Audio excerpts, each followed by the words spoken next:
नमस्कार साथियों। वॉर और भी इंटेंसिफाई हो गया है। ईरान अब जबरदस्त तरीके से कतर, गल्फ, इजराइल सभी के ऊपर जबरदस्त तरीके से अटैक कर रहा है, चाहे ऑयल डिपो हो या फिर गैस का रिजर्व हो। उसका जहां जी चाह रहा है वहां पे वो मिसाइल मार रहा है दोस्तों। तो आने वाले टाइम में ये सिचुएशन और भी गंभीर होता हुआ दिखाई दे रहा है। जिस तरह से ट्रम्प का स्टेटमेंट आ रहा है कि ईरान अगर इसी तरह से अटैक करता रहा तो वो उसके जो खार्ग पे ऑयल का डिपो है या अदर प्लेसेस पे जहां उसका इकोनॉमी मेजर सर्वाइव कर रही है वहां पर भी अमेरिका अटैक करेगा इजराइल के साथ।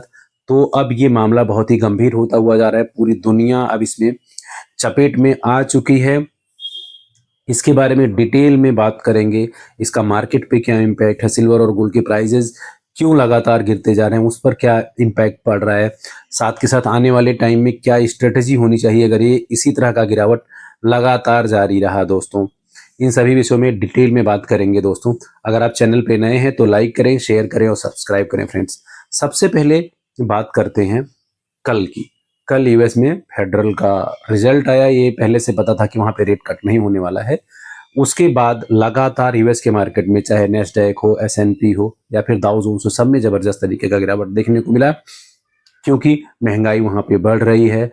अमेरिका का खर्चा जो और को लेकर के है, 1 बिलियन से ज्यादा पर डे खर्च हो रहा है, जो कि अब अमेरिका को भी, ट्रम्प को भी समझ में नहीं आ रहा है कि अब वो क्या करे, क्योंकि ईरान ने वॉर को पूरी तरह से कंट्रोल करना शुरू कर दिया है। तो अगर यूएस की इकोनॉमी पे जबरदस्त तरीके का इम्पैक्ट हुआ तो ओवरऑल पूरी दुनिया पर इसका फर्क पड़ता हुआ दिखाई देगा दोस्तों। इक्विटी लगातार गिर रहा है, क्रूड ऑयल के प्राइसेस लगातार बढ़ रहे हैं। इक्विटी के मार्जिन को मीट करने के लिए सिल्वर और गोल्ड, जो अभी तक सिल्वर जहां $80 के आसपास ट्रेड हो रहा था, गोल्ड 5000 के ऊपर ट्रेड हो रहा था, वहां पे जबरदस्त तरीके की बिकवाली आई मार्जिन कॉस्ट मीट करने के लिए, जिससे वहां पे भी अब जबरदस्त तरीके का दबाव है। फेडरल रेट कट नहीं हुआ, अब एक ही बार होगा FY27 में। तो अब इन दोनों का जो दबाव है वो सीधा सीधा सिल्वर गोल्ड पे है, चाहे इक्विटी मार्जिन कॉस्ट हो या फिर क्रूड ऑयल का बढ़ना हो या फिर इकोनॉमी का स्लो डाउन होना हो, जिसके कारण अब मार्केट बहुत ही खतरनाक रूप लेता हुआ दिखाई दे रहा है दोस्तों। क्योंकि यहाँ पे हर तरह से गिरावट देखने को मिल रहा है। हर जगह पे, हर मार्केट में, इंडिया का मार्केट हो, यूएस का मार्केट हो, ओवरऑल ग्लोबली आप देखोगे तो हर जगह क्रैश है। अगर स्पेशली इंडिया की बात करें तो इंडिया में क्रूड ऑयल के जो भाव हैं वो आसमान छू रहे हैं। इंडिया को जो क्रूड ऑयल लगभग 60 से $65 पर बैरल मिल रहा था जब इंडिया रसिया से ऑयल बाय कर रहा था, ये लगभग 1.5 से 2 महीने पहले की बात है दोस्तों। और आज के टाइम में इंडिया को 140 से लेकर के 147 तक डॉलर तक पे करना पड़ रहा है पर बैरल। तो आप समझ लो कि 1 से 1.5 गुना तक ऑयल के प्राइजेस बढ़ चुके हैं। ऑयल प्राइजेस का बढ़ना का मतलब महंगाई आना, कॉर्पोरेट का मार्जिन कम होना और साथ के साथ सर्विस, डिलीवरी, सब चीज में इम्पैक्ट पड़ना, जिसका मार्केट पे आपको सीधा असर देखने को मिल रहा है दोस्तों। अब ऐसे सिचुएशन में स्ट्रेटेजी क्या होनी चाहिए फ्रेंड्स? अब इससे तो साफ है, जिस तरह से रसिया अपना इंटेलिजेंस शेयर कर रहा है ईरान के साथ और चाइना भी ईरान को पीछे से सपोर्ट कर रहा है, यूएस और इजराइल लगातार अटैक कर रहे हैं, जिसका वो पूरा फुल इंटेंसिटी के साथ रिप्लाई कर रहा है, रिटेलिएट कर रहा है। तो अब ये वॉर कितने लंबे टाइम तक जाएगा ये बड़ा मुश्किल है कह पाना, लेकिन जैसे जैसे वॉर बढ़ेगा ऑयल के प्राइजेस बढ़ते चले जाएंगे, हर जगह आपको गिरावट देखने को मिलती रहेगी दोस्तों। लेकिन इन सभी के बीच में जो एक्सपर्ट का एडवाइस है या फिर जो अलग अलग न्यूज़पेपर्स में ये खबर छपी है कि ये वॉर लगभग 2 से 3 हफ्ते में बंद होगा। तो आज के टाइम में अगर अपॉर्चुनिटी की बात करें तो चाहे आपका निफ्टी हो, मिड कैप हो या फिर अदर जो ईटीएफ हैं, 10 से लेकर के 15% तक डाउन है।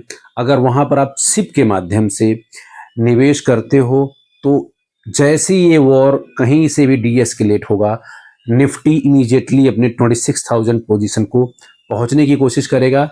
वहां पर आपको एक अपॉर्चुनिटी मिलती हुई दिखाई दे रही है दोस्तों।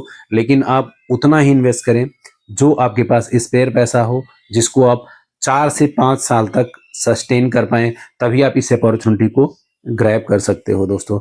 अगर बात मैं सिल्वर और गोल्ड की करूं तो सिल्वर और गोल्ड में अभी भी जबरदस्त तरीके का प्रेशर है। सिल्वर $72 के आसपास ट्रेड हो रहा है और गोल्ड की बात करें तो अराउंड $4700।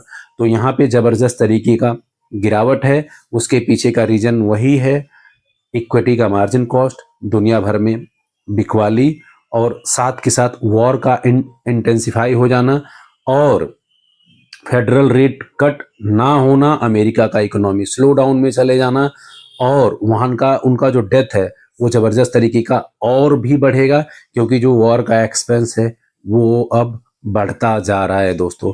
तो आने वाले टाइम में ये बड़ा मुश्किल है सभी देशों के लिए, किस तरह से सर्वाइवल होगा और किस तरह से स्ट्रेटजी होगा, कैसे ये वॉर रुकेगा।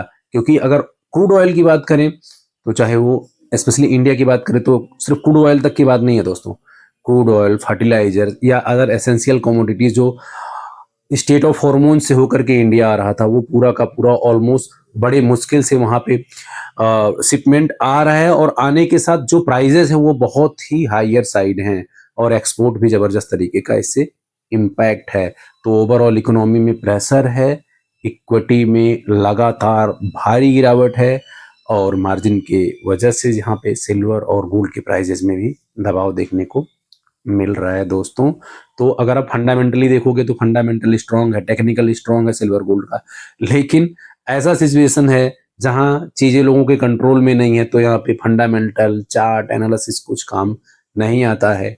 वॉर के टाइम में panic selling requirement first meet करना लोगों की फर्स्ट प्रायोरिटी होती है, जिसके कारण यहाँ प्राइजेज में लगातार गिरावट देखने को मिल रहा है दोस्तों।